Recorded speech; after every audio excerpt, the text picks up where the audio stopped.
안녕하세요. 오늘은 그 펀드 중에서 코스닥 벤처 펀드에 대해서 잘 모르시는 것 같아서 그 부분에 대해서 조금 설명을 드리겠습니다. 그래서 이 부분이 사실 최근에 수익률이 한 81% 수익이 났거든요.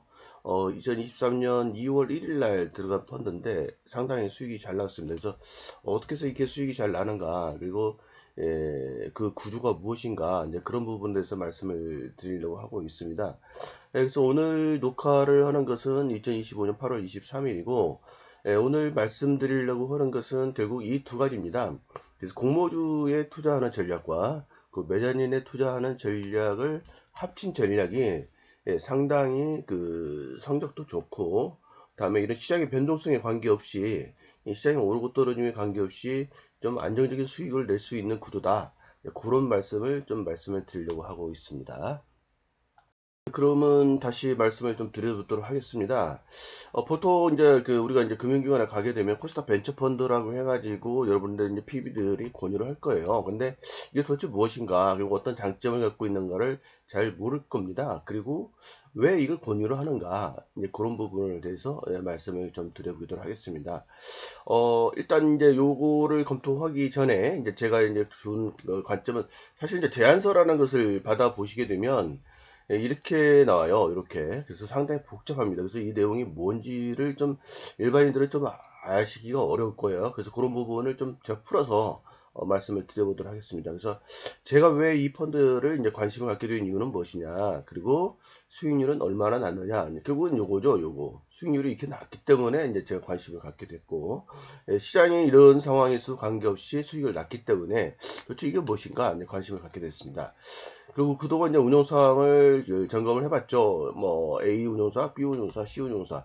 근데 운용사들이 전부 공통적으로 이렇게 수익을 내주는 거예요. 물론 이제 운용사마다 수익률 차이는 약간 있습니다. 그리고 약간 그 들어간 그 편입된 자산이 뭐냐에 따라서 좀 다르긴 하지만 공통적으로 이런 수익률을 냈다는 거죠. 그래서 이제 장점은 무엇이냐, 그리고 이제 업계에서 갖고 있는 평판, 경쟁력은 어떻게 되냐, 이것은 이제 결국 운용사를 고를 때 하는 얘기죠.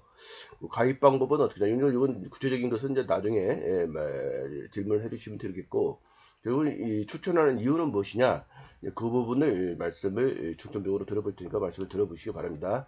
자, 이걸 하게 되면 이제 저희가 꼭 해야 될 어떤 그런 컴플라이언스 규정이 있어요. 그래서 주의사항을 말씀을 드리면, 본 영상은 제안서를 이해하기 쉽게 도와드리기 위해서 간단한 요약 설명만 해드릴 뿐입니다.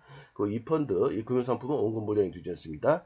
따라서 투자형 펀드 가입 시에는 반드시 제안서 또는 설명서를 받아보시고 지금과 충분한 설명을 통해 해주시기 바랍니다. 제일 중요한 것은 뭐냐면은, 이제 본인이 직접 가입하고 싶을 때는 이제 뭐 증권사 직원을 찾아가서 정확하게 물어봐야 되죠. 제안서를 좀 받아보시고 투자 설명서 받아보시고. 근데 여기서는 그걸 설명하기는 너무나 그 양이 많으니까 그런 부분 다 그 좀 생략하고 지금 핵심만 좀 말씀을 드리도록 하겠습니다. 자, 여러분들이 이제 가서 보게 되면 이런 코스닥 벤처 펀드라고 해가지고 이제 그 PB들이 제안을 합니다. 그런데 내게 보면 이제 요겁니다. 제일 먼저 봐야 될 게 이거죠. 저는 이걸 강조하고 있습니다. 그 제안세 수익률이 몇 프로 나냐가 중요해요. 무엇에다 투자를 하고 어떻게 운용을 갖느냐, 이게 제일 중요하기 때문에 이 부분을 꼭 보라고 저는 말씀을 드리는데, 요 코스닥 벤처 펀드 같은 경우에는 이제 이렇게 되어 있는 거예요. 운용 전략이 IPO라는 게 뭐예요? 이제 공모주 상장을 하는 거죠. 그 한 50% 이하를 투자하겠다는 거고, 벤처기업에 50% 이상을 투자하겠다는 거죠. 벤처기업 그러면 이거 위험한 거 아니야? 우리가 이제 보통 이렇게 생각을 할 수가 있겠잖아요. 그래서 이 꼼꼼히 이제 그 제안서를 봐야 됩니다. 그래서 IPO, 공모주에 투자하는 것은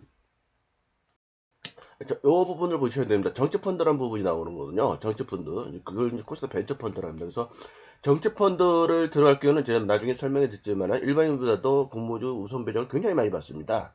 그래서 그거를 적극적으로 활용을 하겠다, 이 뜻이 되겠고요. 다음에 그 들어가는 이제 종목은 이제 본인들이 이제 그 종목을 잘 선정해서 펀드멘탈과 성장성을 갖춘 기업에 투자를 하겠다. 그래서 신규 상장 기업에 투자하겠다라는 뜻이고, 두 번째, 벤처기업에 투자한다는 것은 일반 벤처기업에 그냥 투자하는 것이 아니고, 여기서 보시면 상장사 벤처기업 매자닌에 투자하겠다는 겁니다. 이 매자닌에 투자하겠다는 것이 상당히 이제 핵심인 거죠. 그냥 일반 벤처기업 주식을 사는 것도 아니고, 벤처기업 비상장 주식을 사는 것도 아니고, 매자닌에 투자하겠다. 그리고 또 하나는 여기 보면 지속적인 산업 트렌드 모니터를 통해서 성장 산업에 있는 그런 회사에 매단위를 투자하겠다. 그 나중에 이제 주식을 전환해서 시세 차익을 누리겠다. 요게 주요 전략입니다. 이렇게 볼 수가 있는데 일반인들이 보기에는 이게 무슨 말인지 잘 와닿지가 않죠. 그래서 조금 풀어쓰도록 하겠습니다. 지금 말씀드리고 하는 것은 결국은 이거예요. 왜 우리가 이렇게 수익을 냈느냐, 시장에도 관계없이 도대체 무엇 때문에 그런가 이제 봤더니 결국 전략은 공모주에 투자하는 전략 하나하고 매단위에 투자하는 전략 하나하고 두 가지 전략을 쓴다는 겁니다. 그래서 이 두 가지 전략을 쓰는 펀드는 관심을 갖고 봐도 되지 않겠냐, 그걸 지금 말씀을 드리는 겁니다. 그러면 왜 공모주 투자하고 매단위 투자에 선택했을 때 수익이 나는 거냐, 그걸 좀 알아봐야겠죠. 그게 핵심 아니겠습니까? 그걸 말씀을 드렸는데, 우리가 보통 이제 주식시장을 보면 이렇게 시장이 오르고 내리고 해요. 여기 2016년부터 2025년도까지. 그래서 어떤 분들은 수익이 많이 내신 분도 있고, 어떤 분들은 수익이 이제 안 나신 분도 있고, 손실 나는 분도 있어요. 근데 제가 오랫동안 이제 PB 생활을 해보면서 느낀 경험인데, 그 사람의 능력 차이가 아닌 것 같아요. 그 사람의 능력 차이는 보다도 물론 이제 뛰어나신 분도 있지만, 주식을 다루는 뛰어나신 분도 있지만, 그건 그냥 논외로 하고, 그건 별도의 어떤 그 사람이라고 별도의 그룹으로 보고, 자, 일반인들을 대상으로 했을 때 어떤 사람은 수익 내고 어떤 사람은 수익을 못 냈는가, 그걸 봤을 때 중요한 것은 이거 같아요. 투자 대상을 무엇을 선택하느냐, 이게 가장 핵심 요인인 것 같아요. 제가 오랜 동안 금융기관 증권사에서 영업을 해보니까 수익을 내신 분, 다른 수익을 못 내신 분. 결국 요 하락 기간에서는 일반 주식형 투자하신 분들은 다 손실 보는 거거든요. 근데 어떤 분들은 이런 하락 기간에도 그냥 더 뛰고 수익을 내더라는 거죠. 봤더니 투자 대상이 달라요. 그래서 오늘 말씀드리려고 했은 핵심은 투자 대상이다. 그리고 투자 대상 중에서 이 두 가지를 섞은 것을 투자 대상으로 했더니 수익이 좋더라. 그걸 말씀을 드리려고 합니다. 자, 그러면 공모주 투자, 매단위 투자하는데 그냥 뭐 아시는 분은 알겠지만 이 용어를 일단 알아야 되죠. 그래서 매단위 투자부터 말씀을 드릴게요. 매단위 펀드라는 것은 요거 이제 네이버를 조사해서 그 용어를 좀 찾아왔어요. 말은 좀 어려운데 그 결국은 이거예요. 주식과 채권의 중간 성격을 가진 혼합형 투자예요.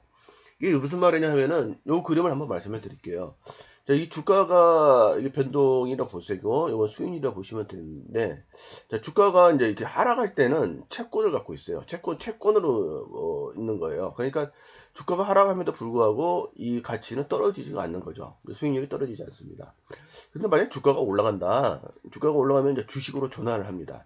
주식으로 전환을 하기 때문에 수익률이 올라가는 거죠. 보통 여기가 이제 전환 가격, 전환권을 행사할 수 있는 가격이라고 하거든요. 그래서 전환을 행사할 수 있는 가격으로 주가가 올라가면 수익률이 올라가는 거죠. 그러면 이 매달리 투자는 언제 수익이 나겠어요? 결국에 보면은 이제 종합주가 지수가 이렇게 올라가는 구간에서 수익을 내겠죠. 종합주가 지수가 떨어지는 구간에서는 어떻게 되겠어요? 그냥 뭐 원금 정도 보존을 하는 겁니다. 왜냐면 그때는 채권을 갖고 있기 때문에. 자, 그러면 우리가 이 그 종합주가 지수, 소위 말하는 커스피 지수가 이렇게 오를지 떨어질지를 누가 알겠어요? 제가 모르겠어요, 이거는. 인간 이상 이건 알 수가 없을 것 같아요. 다만 이제 종합주가지수는 이렇게 오르고 떨어질 수 있는 거기 때문에 우리는 거기에 맞춰서 거기에 맞는 금융상품을 투자하는 게 낫다. 이렇게 말씀을 드리는 건데, 만약 이 시점, 이 노란 색깔이면 우리가 투자하는 시점이라 쳐요. 그런데 코스피 지수가 오르는 척 하더니 떨어졌다고 쳐요. 그러면 일반 주식 투자하시는 분들은 다 손실납니다. 주식형 펀드 가시는 분도 다 손실나고 다 손실나요. 이 구간에서는.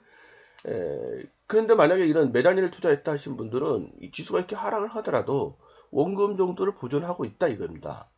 보존하고 있다가 다시 지수가 상승할 때 그때 수익을 내주는 거예요. 근데 보통 오르고 내리고 하는 이 구간이 보통 2년에서 3년이면 사이클이면 돌고 돌더라고요. 자, 여기 한번 볼까요? 이 우리나라 종합주가 지수예요. 여기 2016년에서 2025년도 거의 뭐 10년 구간 아니겠습니까? 그럼 오르는 구간이 있고 떨어지는 구간이 있고 오르는 구간이 있고 떨어지는 구간이 있어요. 물론 진폭의 차이는 약간 있습니다만은 오르고 떨어지는 구간이 있으면 오르는 구간이 있어요. 항상 떨어지진 않아요. 근데 여기서부터 여기까지 구간이 보통 1년 반. 그래서 다시 올라가는 것까지 합치면 2년에서 3년. 2년에서 3년이면 다시 거의 원위치에 오더라는 겁니다. 다시 반등해서. 그걸 이용하는 겁니다. 그러면 매단위에 투자를 했으면, 예를 들면 이 시점에 우리가 들어갔다거나 이 시점에 들어갔다 하더라도 지수가 하락할 때는 수익이 안 나요. 이 펀드는.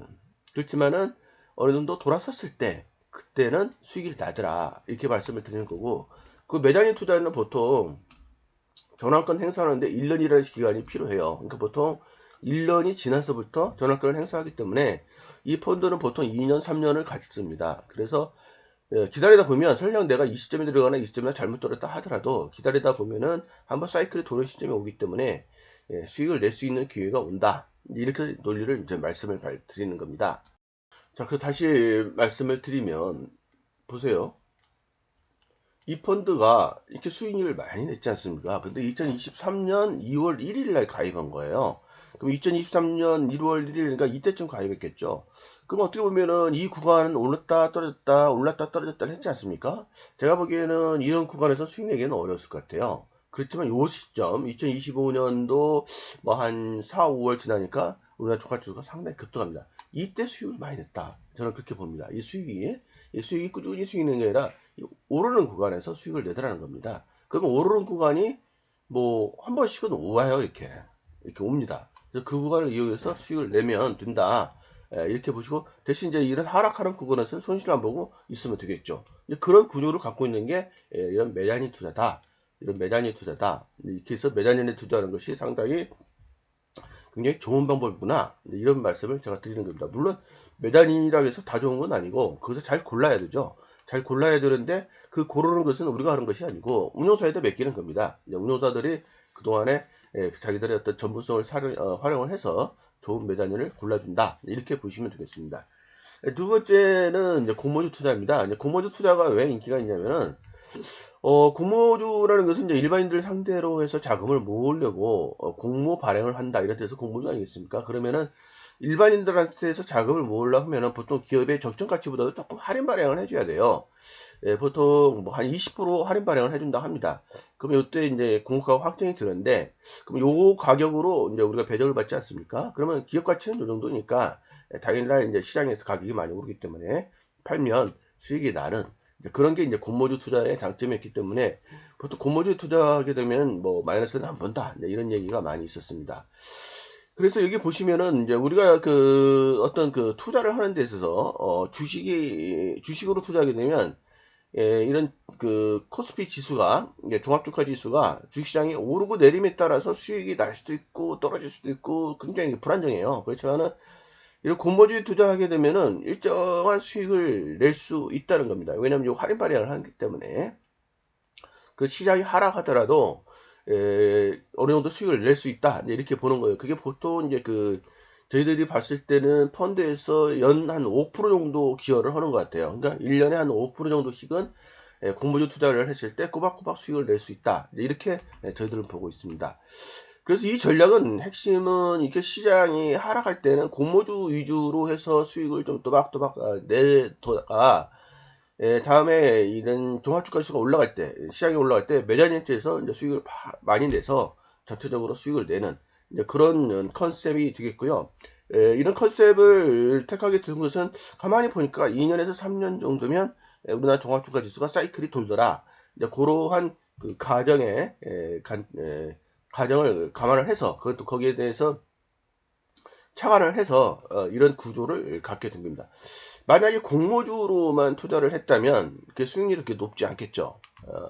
뭐 1년에 한 5% 정도를 보는 거니까 그렇게 높지는 않겠습니다만은 여기 매단이 들어가기 때문에 상승 구간에서 이제 수익을 확 내서 그 펀드의 수익률이 상당히 괜찮아지는 이제 그런 구조를 갖게끔 공모주와 매단인을 결합했다 이렇게 보게 됐습니다.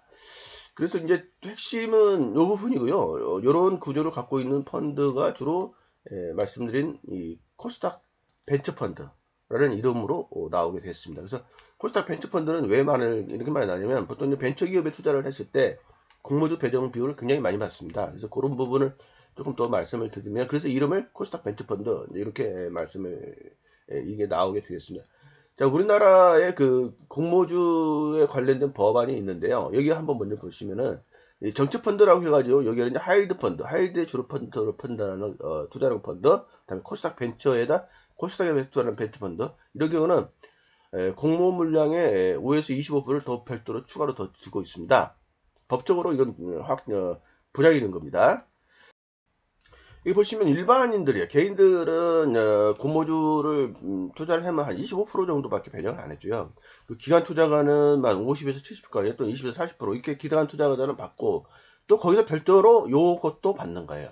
코스닥 벤처펀드 형식을 취했을 때는 25% 이상을 더 받는 겁니다. 그래서 기관 투자가는 이 법안을 이용을 하는 겁니다. 그래서 만들어내는 것들이 코스닥 벤처펀드라고 이렇게 만들어내는 거고요. 예, 이렇게 만들어냈을 때 공모주 배정을 더 많이 받는 거고요. 그러면 아무거나 해서는 위험하니까 공모주는 최대한도로 정치펀드, 코스닥 벤처펀드를 이용해서 배정을 많이 받고, 이런 코스닥 벤처펀드를 되기 위한 요건이 있거든요. 이게 벤처기업에 투자를 해야 되거든요. 50% 이상을. 그래서 이런 것은 매잔이라는 것을 통해서 투자를 했을 때 벤처 기업에 투자하는 것에 대한 어떤 리스크, 그런 부분을 줄일 수 있다. 그래서 이 두 개를 결합을 해가지고 펀드를 만들어내고, 그렇게 해서 시장의 어떤 오르고내림을 이용해 가지고 수익을 이렇게 많이 내는 그런 구조를 갖고 있다라는 것을 이제 말씀을 드리는 겁니다.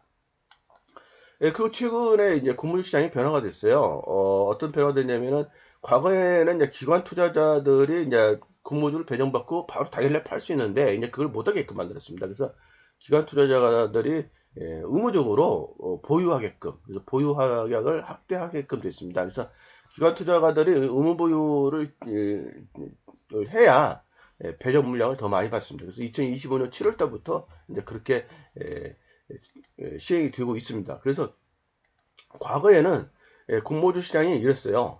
당일날 이렇게 주가가 많이 올랐다가 그 다음에 쭉 빠져버리는 이런 시장이 되는데, 이제 이렇게 못하고 기관 투자가들을 보유하게끔 확약을 맺었기 때문에 앞으로의 공모주 시장은 이제 이렇게 가지 않겠냐, 이렇게 예상을 하고 있습니다. 그래서 공모주 시장이 이제 앞으로 현행은 주가 이렇게 되겠는데, 확약이 안 된 거죠. 당일날 팔아버린 거고, 이제 1개월 나갑 걸린 거, 3개월 나갑 걸린 거, 6개월 나갑 걸린 거기 때문에 기관 투자가들이 못 팔죠. 기관 투자자들이 못 팔기 때문에 주가가 이렇게 빠지는 것보다는 앞으로는 이렇게 올라가지 않겠냐. 그래서 공모주 시장이 앞으로 조금 더 개선된 모습이 되겠다, 이렇게 말씀을 드리도록 하겠습니다. 그러나 중요한 것은 이 1개월, 3개월, 6개월 동안에 주식시장이 변화가 생기지 않겠습니까? 주식시장이 변화가 생기기 때문에 이제 앞으로는 기관 투자가들 사이에서도 그 실력이 있는 자와 실력이 없는 자가 이제 나눠질 것 같아요. 그게 무슨 말이냐면은, 공모주를 잘 선별을 해야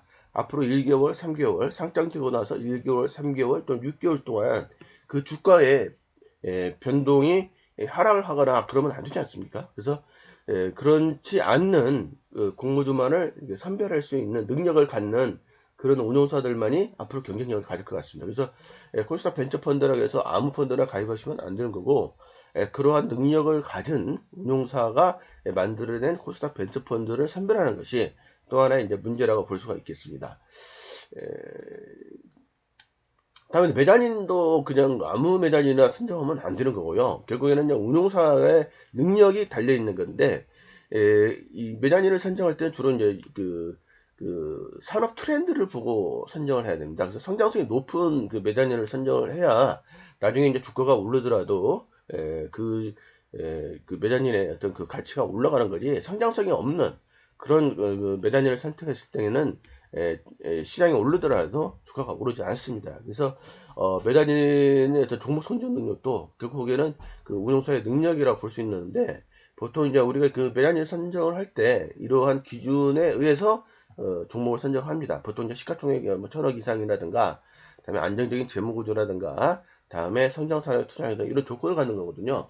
그래서 아무 운용사나 똑같은 어떤 그 성적을 내는 것이 아니라 운용사마다 성과가 좀 다를 것이다, 이렇게 봅니다. 그래서 결론적으로 좀 말씀을 드린다면은, 이 펀드를 관심을 갖게 된 것은, 첫 번째는 그 구조가 어떤 시장에 오르고 내리고에 상관없이 어떤 안정적이고 좀 수익을 낼 수 있는 그런 구조를 갖고 있다. 그럼 구조는 뭐냐? 매단인과 공모주에 투자하는 것이다, 이렇게 말씀을 드리고 싶고요. 다음에 그러면 어떤 운용사 하나 그게 뭐 똑같으냐, 그런 얘기는 아닙니다. 업계 평판, 경쟁력을 좀 보셔야 됩니다. 그래서 그걸 잘하는 운용사가 한 그 펀드를 가입하시는 게 좋겠다. 그리고 수익률은 뭐 상당히 좋게 나왔는데 뭐 이 수익률이 계속 이렇게 나올 것 같지는 않습니다. 그때 시장 상황에 따라서 다를 수 있는데 뭐 그래도 못해도 뭐 연 15% 이상은 우리가 예상할 수 있지 않겠나 이렇게 보고 있는데 그냥 시장 상황에 따라서 봐야겠죠. 그렇게 말씀을 드리는 거고 운용 상황을 점검했더니 다들 수익이 괜찮아요. A 운용사, B 운용사, C 운용사 다 보더라도 이 코스닥 벤치 펀드는 다 괜찮은 수익률을 갖게 됐다. 그래서 이 펀드를 관심을 가지게 됐다는 것이고 장점은 아까 말씀드린 대로 이 주식이라면 만약에 주시장의 변화에 따라서 영향을 받았을 텐데 그렇지 않다 이렇게 말씀드린 거고 공모주에 투자하는 부분은 또 종합과세에서 또 빠지지 않습니까? 물론 이제 매장인 투자하는 부분은 종합과세에 좀 포함이 돼요. 근데 어쨌든 좀 그런 강점이 갖고 있고 아마 가장 큰 장점은 그거 같아요. 일반인들도 공모주 배정보를 상당히 많이 받는다는 거죠. 일반인들이 공모주 배정보를 받기 위해서 상당히 많이 하지만 뭐 1억 투자해서 한 주, 두 주 뱉는지만 이거 보면은 뭐 일반 청약자에 비해서 기관 투자가들은 이렇게 많이 받는 거고 또 거기에다 이제 코스닥 벤처 펀드를 할 경우는 25% 이상을 더 많이 받기 때문에 굉장히 일반인들에 비해서 공모주 배정을 많이 받는다. 그런 장점을 갖고 있습니다. 가입 방법은 이제 각 펀드마다 좀 다르기 때문에 이게 사모펀드로 나오냐 공모펀드로 나오냐 다르기 때문에 그건 이제 나올 때마다 담당하신 PB한테 물어보시는 거고 추천하는 이유는 뭐 다시 한번 말씀드리지만 이 구조를 보고 내가 추천했다. 공모주와 매장이라는 구조로 되었기 때문에 추천했고 그 결과는 이런 결과로 보여줬다. 이런 시장에도 불구하고 그래서 이제 추천 사례를 말씀드렸다 이렇게 말씀을 드리게 됐습니다. 그래서 오늘은 이제 코스닥 벤처펀드에 대해서 말씀을 드렸습니다. 코스닥 벤처펀드라는 것이 어떠한 장점을 가지고 있고 그리고 이걸 투자를 했을 때 왜 유리한가라는 말씀을 드렸고 그 대표적인 것으로 이제 공모주와 매장인으로 투자 대상을 삼는 그런 코스닥 벤처펀드에 대해서 말씀을 드렸습니다. 다만 이때 하나 좀 주의해야 될 거 말씀드릴 게 있는데 여기 보시면은 이제 운용 대상에 보면 이제 그 매단인이 나오지 않습니까? 근데 꼭 하나 좀 주의해 이게 상장사 매단인지 상장사가 아닌 비상장 회사의 매단인지는 좀 체크를 해 주셔야 됩니다. 그건 주의사항이라고 말씀을 드리겠는데 예를 들면 이제 이런 겁니다. 지금 우리가 투자하려는 것이 이게 상장을 하는 날을 본다면 공모주는 이제 확약 기간이 어떻게 되느냐가 중요한 거겠고요. 1개월 나갈 걸리냐, 3개월 나갈 걸리냐, 그런 어떤 전략이 중요한 것 같은데, 매단일에서 이제 중요한 것은, 비상장, CB를 이제 매단일 일종이라고 보고 말씀드리는 비상장 매단인지, 상장 매단인지를 꼭 체크를 해 주셔야 됩니다.